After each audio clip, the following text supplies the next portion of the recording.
Welcome to another video here at Empty Mountain. Today's segment I'm going to cover our water situation a little bit, in case you're wondering what we do for water in these parts. We don't have any water on the property. We used to have a creek running through here. Keystone Creek used to run through here, but it does not run through here any longer. So we have a dry creek bed. It is running just about a mile up the road on the National Forest Service land, but it is not running down here. It kind of just turns into, just kind of peters out, runs out of steam, turns into just like a mud pit about a mile up the way. And anyway, in case you're wondering, hey, why don't you dig a well? You could have a well. I'll tell you why. We don't have a well yet. We might get there one day, but not only are they really expensive, they are also just sort of a gamble. Like you just like sort of shake the dice and hope you find water like in time before you spend all your money searching for water in the ground. We've talked to some well diggers and done some research, and yeah, they kind of show up and you tell them where to dig and look for a well, and then you just kind of hope you find water. I mean, eventually you'll find water. I mean, there's water to find. It's just how deep down do you have to go. And so the well logs in this area that Mike looked up, people were finding water around 400 to 500 feet down, which is substantial. And if we were to drill a well and find water at 400 feet, right now, with costs as they are, it would be $40,000 to put in a well. So we're thinking hauling water is not so bad. So that's what we do. We haul water from a national forest campground that's just down the road a little ways. We haul water from there. We talk to the camp hosts, and we're super fine with us filling up there. And then we've been hauling drinking water from Missoula. The campground water apparently is potable, but it has sediment in it, some sediment, and we just haven't trusted drinking it. So we haul our drinking water from Missoula.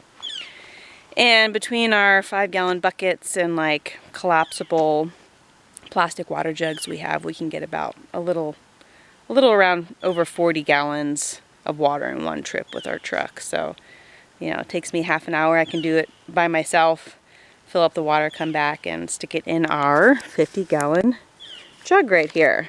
So we use for hand washing, dishwashing, and I think maybe right now I'm averaging maybe going to fill up the 40 gallons every couple weeks. And so right now I'm filling up this bucket to bring back to camp to sort of have an extra 5 gallons of water on hand for our dishwashing, hand washing station. So I'm going to show you our setup here. So this is our siphon pump, which works awesome. And you can just do it one-handedly. Just have to kind of prime it and get it going.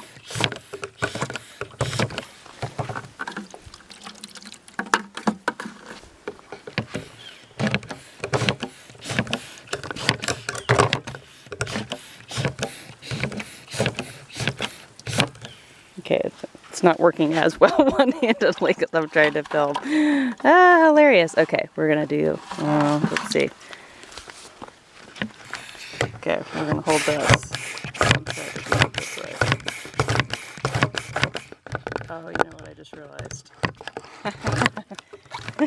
Did I mention we're new at this? Living in the woods. I've done this before. Why it wasn't working is because I have to screw this cap on tight. If you unscrew it, that's how you stop the siphon pump from siphoning. And I've already siphoned some water today, so I forgot to screw the lid back on. You know, we're learning. I'm learning, we're doing it, figuring it out. So now the siphon pump is just filling the bucket all on its own. As if by magic. Yeah, so that's pretty great.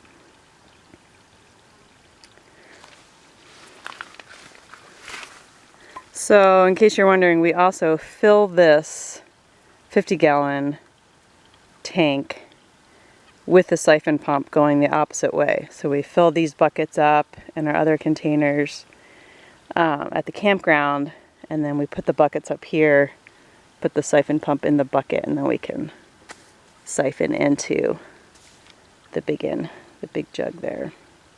So that's how we fill the 50-gallon. This cart, by the way, one of the most useful things we own here at Empty Mountain. Oh my gosh, we use this just all the time. It's so great.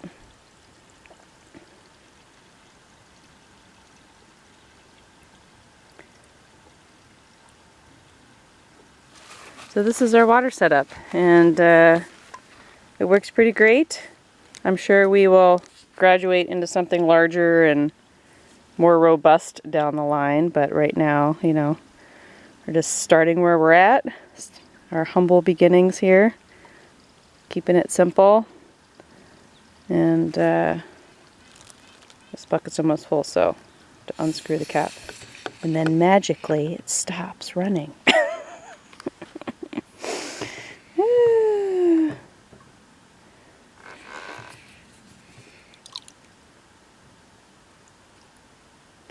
Okay, thanks for tuning in for another update on the Empty Mountain front. And yeah, I'm still working on how to close these videos, so we'll see you soon.